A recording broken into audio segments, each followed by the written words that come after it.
Hello students, this is Bindu from Bindu Education Castle. Today I am going to explain third chapter of class 7th supplementary book and the chapter's name is Golu Grows a Nose, written by Rudyard Kipling. Golu एक हाथी का बच्चा है, baby elephant है। एक समय ऐसा भी था जब हाथी की सूंड नहीं होती थी। गोलू भी चूँकि हाथी का बच्चा था इसलिए उसकी भी सूंड नहीं थी।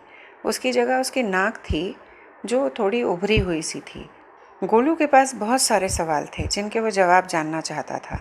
एक बार वो लिम्पोपो रिवर जाता है ताकि वो ये जान सके कि वहाँ रहने वाला मगरमच्छ क्या खाता है, लेकिन वहाँ जाकर ऐसा क्या होता है कि उसकी नाक की जगह सूंड निकल आती है। तो जानने के लिए स्टार्ट करते हैं chapter Golu grows a nose. Long long ago the elephant had no trunk, he had only a bulgy nose as big as a boat. बहुत समय पहले हाथी की सूंड नहीं हुआ करती थी, उसकी एक बल्जी सी नोज़ थी। बल्जी मीन्स फैट, बाहर को उभरी हुई मुड़ी हुई ऐसी नाक होती थी उसकी। As big as a boot, बिल्कुल जैसे कि एक जूता होता है उसके जैसी। He could wiggle it from side to side but couldn't pick up things with it. Wiggle means twist करना, घुमाना। तो वो उसको इधर उधर घुमा तो सकता था पर उससे कोई चीज़ उठा नहीं पाता था। There was a baby elephant called Golu. He too had no trunk, but only a bulgy nose, as small as a small boot. अब एक हाथी का बच्चा था जिसका नाम था गोलू। उसकी भी सूंड नहीं थी, उसकी भी एक बल्जी सी नोज़ थी, फूली हुई उभरी हुई सी, बिल्कुल एक छोटे जूते की तरह। Golu was full of questions. He asked his tall aunt the ostrich, "Why don't you ever fly like other birds?" Golu सवाल बहुत करता था। उसने अपनी लंबी सी आंटी ऑस्ट्रिच से पूछा कि तुम दूसरे बर्ड्स की तरह उड़ती क्यों नहीं हो। Then he asked his tall uncle the giraffe, what makes your skin so spotty. फिर उसने अपने लंबे अंकल जिराफ से पूछा कि आपकी स्किन पर इतने स्पॉट्स क्यों हैं। He asked his huge uncle the hippopotamus, why are your eyes always so red. फिर उसने अपने बड़े से अंकल हिपोपोटामस से पूछा कि आपकी आंखें इतनी लाल क्यों रहती हैं। He asked his hairy uncle the baboon, "Why do melons taste like melons?" फिर उसने अपने बालों वाले अंकल बबून से पूछा कि मेलन्स हमेशा मेलन्स जैसे ही क्यों टेस्ट करते हैं। बबून बोलते हैं बड़े बंदर को या लंगूर को। The ostrich, the giraffe, the hippopotamus and the baboon had no answers to Golu's questions. अब इन सब के पास गोलू के क्वेश्चंस का कोई जवाब नहीं था। Golu is a naughty baby, they said. He asked such difficult questions. वो बोले कि गोलू बहुत शरारती है, बहुत नटखट है, ये हमेशा बहुत मुश्किल सवाल पूछता है। One day Golu met the myna bird sitting in the middle of a bush. एक दिन गोलू मैना से मिला जो कि झाड़ी के बीच में बैठी थी। And he asked her, what does the crocodile have for dinner. और गोलू ने उस मैना से पूछा कि क्रोकोडाइल अपने डिनर में क्या लेता है। The myna said, go to the banks of the great grassy Limpopo river and find out. मैना ने गोलू से कहा कि जाओ, जो बड़ी सी घास के मैदान वाली नदी है लिम्पोपो रिवर, वहाँ जाओ और वहाँ जाके खुद पता लगा लो। Golu went home. He took 100 sugar canes, 50 dozen bananas and 25 melons. Golu घर गया, उसने 100 गन्ने ले लिए, 50 दर्जन केले और 25 तरबूज ले लिए। Then he said to his family, good bye, I am going to the great grassy Limpopo river. उसके बाद उसने अपनी फैमिली से अलविदा कह दिया, उन्हें गुड बाय कहा और कहा कि मैं तो उस बड़े से घास के मैदान वाली लिम्पोपो रिवर जा रहा हूँ। I will find out what the crocodile has for dinner. वहाँ मैं ये पता लगाऊंगा कि क्रोकोडाइल अपने डिनर में क्या लेता है। He had never seen a crocodile and didn't know what one looked like. उसने कभी क्रोकोडाइल देखा नहीं था और ना ही उसे पता था कि वो कैसा दिखाई देता है। He met a python and asked him, "Have you ever seen a crocodile? What does he look like? What does he have for dinner?" वो रास्ते में एक पाइथन से मिला। पाइथन कहते हैं अजगर को। उससे गोलू ने पूछा कि क्या आपने कभी मगरमच्छ को देखा है, वो देखने में कैसा लगता है। The Python uncoiled himself from the branch of a tree but said nothing. अजगर ने, जो कि उस पेड़ की एक ब्रांच से लिपटा हुआ था, उसने अपना शरीर सीधा किया पर वो बोला कुछ नहीं। Golu politely helped him to coil around the branch again and said good bye to him. Golu ने बिल्कुल नरमी से पोलाइटली उसकी हेल्प की ताकि वो फिर से वापस उस ब्रांच पर लिपट जाए और फिर उसने उसको गुड बाय कह दिया, उससे विदा ले ली। Golu moved on eating sugar canes, bananas and melons. Golu sugar canes, banana और मेलन खाते हुए आगे बढ़ता गया। After a few days he reached the very edge of the great grassy Limpopo river. कुछ दिन बाद वो उस बड़ी सी घास वाली लिम्पोपो रिवर के किनारे पहुंच गया। On the bank of the river he saw a log of would.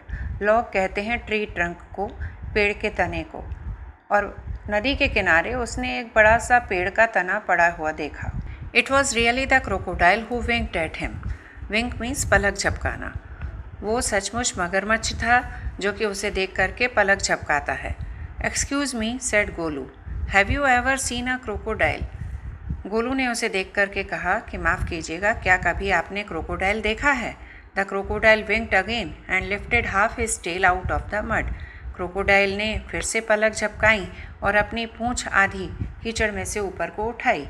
Come here little one, said the crocodile. Crocodile ने उससे कहा कि पास आओ बच्चे। Why do you ask such questions? तुम ऐसे सवाल क्यों पूछते हो? आई वॉन्ट टू नो, गोलू ने कहा, मैं जानना चाहता हूँ। Come close little one, for I am the crocodile. अब मगरमच्छ ने उससे कहा कि पास आओ बच्चे, मैं ही क्रोकोडाइल हूँ, मैं ही मगरमच्छ हूँ। And he shed crocodile tears to show it was quite true. और उसने अपने झूठे आंसू गिराकर दिखाए ताकि उससे लगे कि वो सच बोल रहा है। Golu was afraid but he sat down on the bank and said, you are the very person I was looking for. Golu डर गया था पर वो वहीं नदी के किनारे बैठ गया और उसने कहा कि आप ही हैं जिसकी मैं तलाश कर रहा था। Please tell me what you have for dinner. Please मुझे बताइए कि आप अपने डिनर में क्या खाते हैं। Come here little one and I will whisper the answer to you, said the crocodile. Whisper means speak slowly. उसने कहा कि पास आओ बच्चे, मैं तुम्हें कान में उसका आंसर दूंगा। Golu put his head down close to the crocodile snout and the crocodile caught him by the knows.